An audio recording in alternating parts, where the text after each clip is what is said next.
राज्याचे उपमुख्यमंत्री अजित पवार यांच्या दुर्दैवी निधनानंतर अवघ्या 2 दिवसात महाराष्ट्राच्या राजकारणात मोठ्या आणि वेगवान घडामोडी घडताना दिसत आहेत.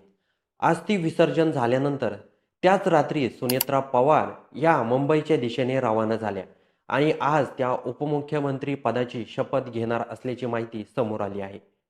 या घडामोडीनंतर एक गोष्ट मात्र स्पष्ट झाली आहे, ती म्हणजे राष्ट्रवादी काँग्रेस एकत्र येणार ही चर्चा सध्या तरी चर्चाच राहिली आहे. कारण स्वतः शरद पवार यांनीही सांगितलं आहे की सुनेत्रा पवार यांच्या उपमुख्यमंत्री पदाच्या शपथविधीबाबत आपल्याला कोणतीही माहिती नव्हती.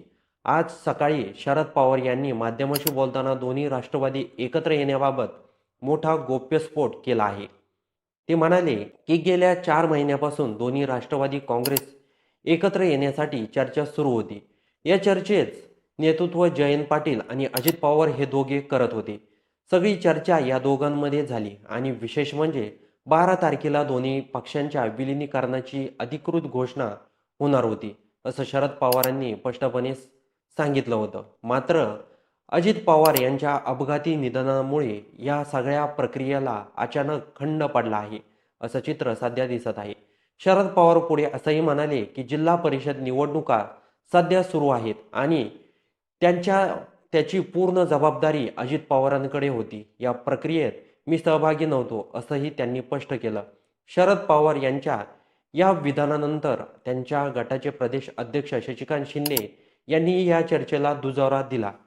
ते म्हणाले की जिल्हा परिषद निवडणुका लागल्या नसत्या तर विलिनीकरण कधीच झालं असतं, असं शशिकांत शिंदे यांनी अजित पवारांबद्दल बोलताना एक महत्त्वाचं विधान केलं. ते म्हणाले, अजित पवार परखड होते. त्यांनी विलिनीकरणाला होकार दिला होता. त्यांची इच्छा पूर्ण करायची की नाही हे आता त्यांनी ठरवावं. इतकंच नाही तर चर्चा झाली होती. म्हणूनच आम्ही घड्याळ चिन्हावर निवडणुका लढलो, असंही शशिकांत शिंदे यांनी सांगितलं.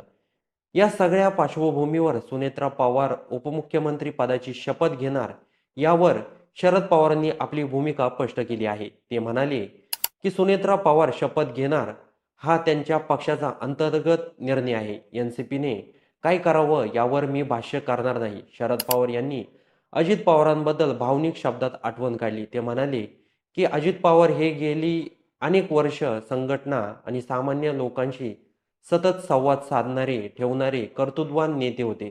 लोकांचे प्रश्न समजून घेणारे आणि त्यांना न्याय देण्याचा प्रयत्न करणं हे त्यांचं मोठं वैशिष्ट्य होतं.